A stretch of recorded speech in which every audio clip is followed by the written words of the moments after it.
You are tuned to ARP on the Accelerated Radio Network. It's 12 noon, and it's time to have lunch. Lunch with the Finance Bunch. Lunch with the Finance Bunch. Lunch with the Finance Bunch. Bringing money talk you can understand. And now here's your host, Miss Charliine. Good afternoon, everyone. This is Miss Charliine, and you're having lunch with the Finance Bunch. Today in our audience, in the studio today, we have Mr. Mike Burlett. And Mike is with Beach Financial Group. We also have Elizabeth Ferris, and she's with Boxhead LA. They are a YouTube production company. And we're going to be talking today about insuring small businesses. And so Mike is our expert sitting in with us today. So we have lots of questions for you, Mike. So I hope you're ready. Fire away. All right. So first I'd like to say good afternoon. Good afternoon. How are you? Peachy. Peachy? I like peachy. Peachy's good. Okay. So, Mike, would you like to tell us a little bit about your business, the name of it, and, what you do? Sure. So, first of all, thank you for having me. Oh, you're welcome. Beach Financial Group is actually was founded by a gentleman by the name of Adam Beach. It has nothing to do with the fact that we're by the ocean, just coincidence. I always kid him and say, thank God his last name wasn't Mojave, because who knows where the office would be. But so Adam started in financial services about 7 years ago, and he's a British expatriate. So what he found is when he was here in LA, he had a lot of clients coming over from England that didn't quite understand the US financial market or what to do. So he started servicing them, and as things went on, they started asking him, hey, can you handle insurance? So he started out in the health insurance field, and then quickly he found out that there was a need for property and casualty insurance. So he was looking for somebody that could come into his office and help him with property and casualty, and this is the power of networking. So I was introduced to Adam when my accountant, who's also his accountant, recommended me to Adam as somebody that could provide a solution. So the company, we handle everything insurance related, disability, health, life insurance. I do the property and casualty side, so we're building out that side of the business. Oh, that's great. That's absolutely great. And you're right. Networking is everything. It is everything. Everything. Because you get to meet new people. It can help take you in a whole different direction as far as your business is concerned. It can really help you grow a business. So that's good to know. And Elizabeth, how are you today, my dear? I am doing wonderful. Thank you for asking. Yes. And what type of business do you have? Well, I work in film production for YouTube, specifically YouTube, but I also just do editing as well. But yeah, I focus on helping people create content for online video footage. So, yeah. That's good. And that's a growing field. It's definitely overwhelming, and it's a lot of editing and a lot of filming. It's a lot of time-consuming filming. Now, what really make sense? What made you decide to go into this field? It kind of just really honestly fell into my lap. I've always loved YouTube. I think it's like a newer generation thing where people are growing up wanting to have YouTube channels, and it's one of the top social media platforms actually online. Specifically, I think it's number 2, second to I guess it'd be Facebook, but it just happened to be where I'm good at editing. My brother-in-law is good at editing, and we were just constantly filming and editing for people to the point where we started wondering why we're doing it for free so much. That's right. It kind of became our job in a way. Like, if you want us to keep doing this, we're going to have to charge you, just because we didn't have any other time for anything. But because we're good at it, people kept coming to us. So it just kind of happened. But I love it, and I love what I do, and I love helping people, and it's fun though too. So it doesn't feel like work half the time. So see, that's the way a lot of businesses start. It starts with you doing something for people that they don't know how to do, and then it can grow into a business. And so I'd like to kind of highlight that for a moment, because you started out trying to help your friends, and and they referred you, I'm sure, to other people who referred you to other people, and then it turned into a business. Yeah, well, it's just you see where there's a need, and it starts off with the people that you love, and you see them like wanting to create content, or like they don't know how to film or anything. It's like, oh, I'll help you, and then before you know it, it's like they're like expecting you to do it, and you're like, oh wow, I signed myself up for this without realizing it. Right? They're like, okay, now I need this by Friday at noon. it went from okay, I'll get to it when I can. Thank you so much. I'm gonna need this tomorrow, actually. Stat. So exactly. Yeah, I like that. Yeah. So that's how your business started. Yeah, just kind of before I knew it, it just was in my lab. Now, Mike, because we have a small business here, which is Elizabeth, and today's show is just about that. Insuring small businesses. What type of advice would you give someone going into business for themselves for the first time about getting insurance so that they're covered correctly? So from a broker perspective, the most important thing we need to know, there's a couple of basic pieces of information we're going to need to get started. First of all, we need to know how the business is structured. So if you're a sole proprietor, LLC, corporation, that's a very first important thing because that's based off of the tax ID information that you're going to give us. Secondly is, as best you can, you have to tell us the nature of the business. Now, we run into a lot of businesses, but I can tell you, especially on the technology side, there's a lot of times people say, yeah, we're a company that does blah, and I have no idea what that means. So remember that the information you're giving me, some quiet office underwriter has to be able to look at this application and figure out what are they doing exactly. So when we first have a dialogue, we're trying to figure out what is the nature of the business, what are you doing? Revenue comes into play at times, and it really is just working with your agent to get a really good understanding as to what it is that you're doing, and then if you have any requirements. So if you're a tenant, your landlord's going to give you requirements so that the building's protected, that their interests are protected, from a liability perspective that they're protected. Most businesses do need some sort of liability protection right out of the gate.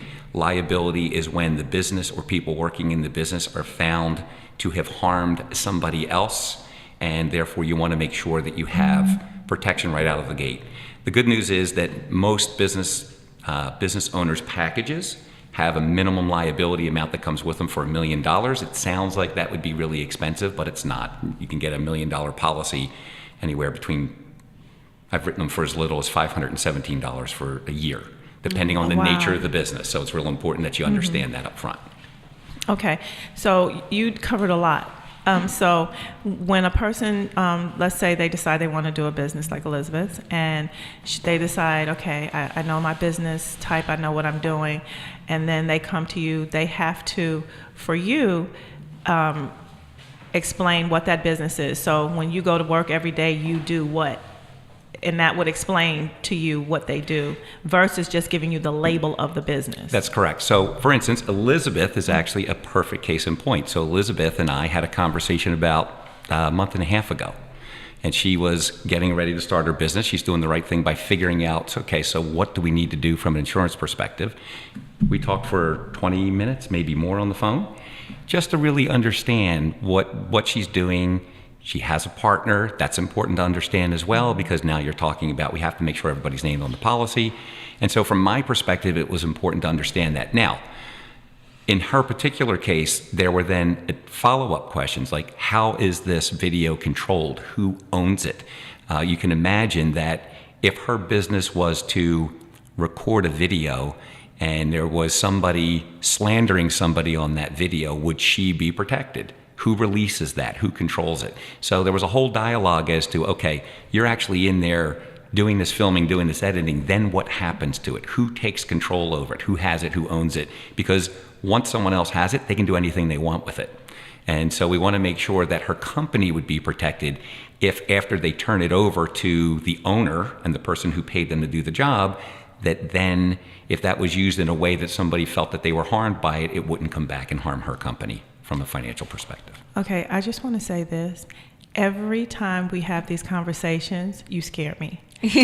Every time, because it really makes you think about the things that need to be insured, that we don't think about, just in daily, in your daily passing. Even when you are creating a business, these are things that you don't think about. So my listening audience, please take heed. Go ahead, Mike. Okay. So here's the big thing about insurance. For let's just say it doesn't matter what the insurance is. Here's the idea. We will take away a portion of your risk and your worry in exchange for money. Okay? So really what you have to decide is, what keeps me up at night for my business? What keeps me up at night where my automobile is concerned, where my home is concerned, where my life is concerned? If you are in your 50s and your children are all in your 20s, you're probably not overly worried about perhaps having life insurance at this point if you don't have it already, for instance. that's not going to keep you awake. But if you're starting out as a business person and you're starting to put things on the line, you may be staying awake at night thinking, okay, so what happens if we hurt somebody? What happens if one of these videos gets loose? So at its very nature, the whole idea behind insurance is give the insurance company a little bit of money and they'll take away a lot of worry. You can insure yourself 100%, but I will promise you, if you insure everything in your life up to 100%, your biggest worry is going to be, I don't have two nickels now to rub together, because every single cent I have goes to insurance. So it's a balance. So give us a certain amount of money, give the insurance companies a certain amount of money, and they'll take it away. We can't make your life 100% safe and cover everything, because nobody would be able to afford that. But we can cover the big risk in life, for instance, like driving your car. If your house burns down, make it insured, or if your business comes under attack because they claim that you injured them in some way, that your business is protected. Okay, and like I said, and you should be scared. I know, like I said from the beginning, it's it's definitely, it makes you think. Not necessarily, I was joking about the scary, no, I wasn't, but it makes you think. And so as business owners, we need to think about the things that we, this is, like I said, our baby. We want to have these businesses, and they're small businesses, and we care about them and we're passionate about them, but we also want to protect ourselves so that we're not in a position where someone outside of our business or even inside our business has a position to hurt us. Yeah. So a really good agent or a really good broker, it's a little bit weird sometimes being in the industry, because I don't consider myself a pessimist per se, but I have to think pessimistically. I have to think of your worst case scenario. I promise you don't want to think of your worst case scenario. No, nobody wants to drive around a car thinking, what happens if I hit somebody with my car? Nobody wants to think about that. But I will think about that for you and say, listen, this is why we're going to give you this protection. Nobody wants to think about what happens if somebody uses one of my videos that I've edited in a slanderous way. Nobody wants to think about that. Let me think about that for you and say, listen, that none of this stuff is groundbreaking. None of it's brand new. It's just a matter of determining, how do we see this risk? And then here's what we can do to cover it. And then you make a decision whether or not that's worth it for the premium that you're going to pay to cover that risk to that level. Right. It's just interesting because when I was starting up the business, the last thing that came to my mind was insurance. But then once it was brought up, it was like all I thought about. I was like, oh my gosh, there's so many things that could happen, especially because I didn't necessarily obviously have a storefront, but I'm lugging around heavy equipment that might accidentally fall on an innocent bystander or something like that might happen. And there's people that with a new company, they might see it as a vulnerable situation and maybe try to take advantage if things don't exactly go their way. Well, I'll, sue them for whatever. I didn't realize that, there's insurance for that reason, to protect you or protect your company, or at least protect something to make sure you're not. And put a barrier, I think, between you and your company and who you would be liable to.